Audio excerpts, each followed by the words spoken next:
There is a strong link between environment and health, and I'm very committed to make the change happen.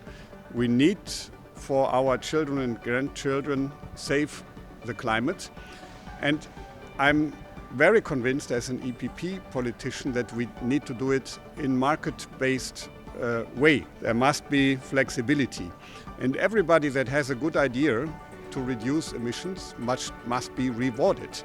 And that's the key of the ETS. The emission trading system will generate a lot of money, and it's necessary that CO2 has a price, but on the other hand, we need to reduce taxes and fees. In many member states, we have a lot of taxes and fees, for example, for electricity.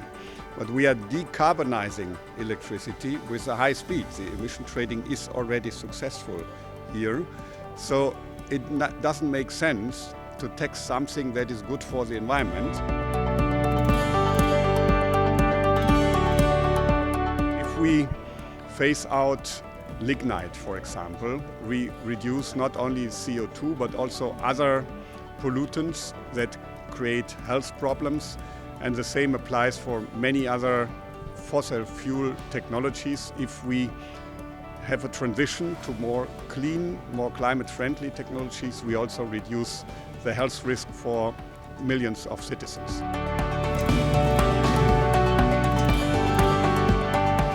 EPP has always been very clear. We want to reach this ambition, which would make Europe the first climate neutral continent in the world. But at the same time, we have to pay attention to the fact that we should not leave anyone behind.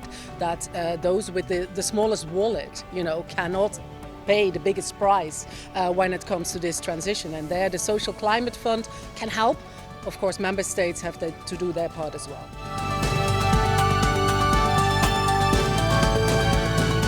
What is important to the EPP is to make sure that this money actually reaches the people most in need, that it's not just a check to member states that they could do whatever they want with, but that we actually control that it goes to those who need it most. In the Netherlands, for example, we hand out vouchers that are worth a certain amount of money that people can use for insulating their house. The way the Commission proposes to fund the fund is through the extension of the ETS system, right? The ETS system is a system that in Europe puts a price on the emission of CO2. A part of that income goes to funds that can stimulate innovation, modernization, and in the same way, the new ETSs would partially fund this social fund, and part of it would go to the member states.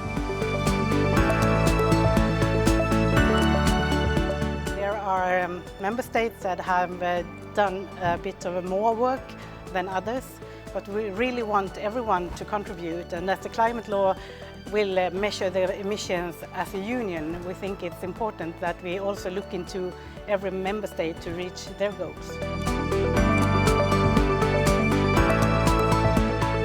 Like a country as Sweden, we do have heavy industries with concrete and steel, and we know that that is a big polluter, but they have come together and started a project to see what they can do to lower the emissions and also contribute in a more green way of doing so.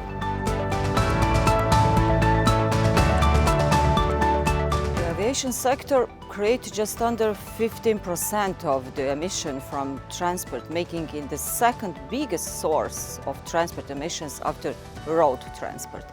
Our goal is clear. We want aviation to contribute to efforts to combat climate change, and through the Green Deal, we suggest concrete ways to achieve this.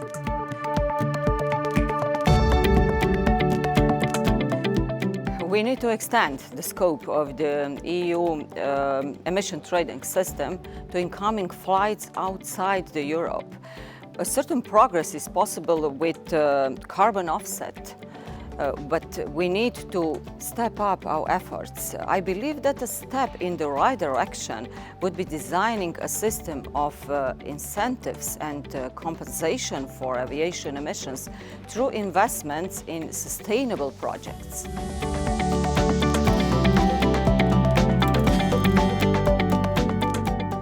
expansion of renewable energies is key to a successful energy transition. We as the EPP want to increase their share in energy production significantly. We want to use all available resources in Europe for this purpose.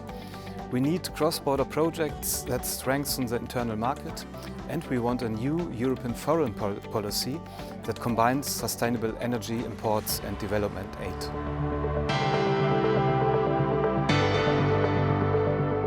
Together with our industry, we need to evaluate all forms of renewable energy without prejudice.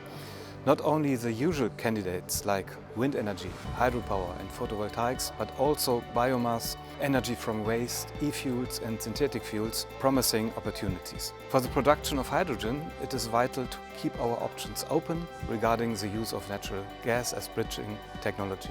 A colorful mix of hydrogen is the only way to keep energy costs affordable for citizens and companies.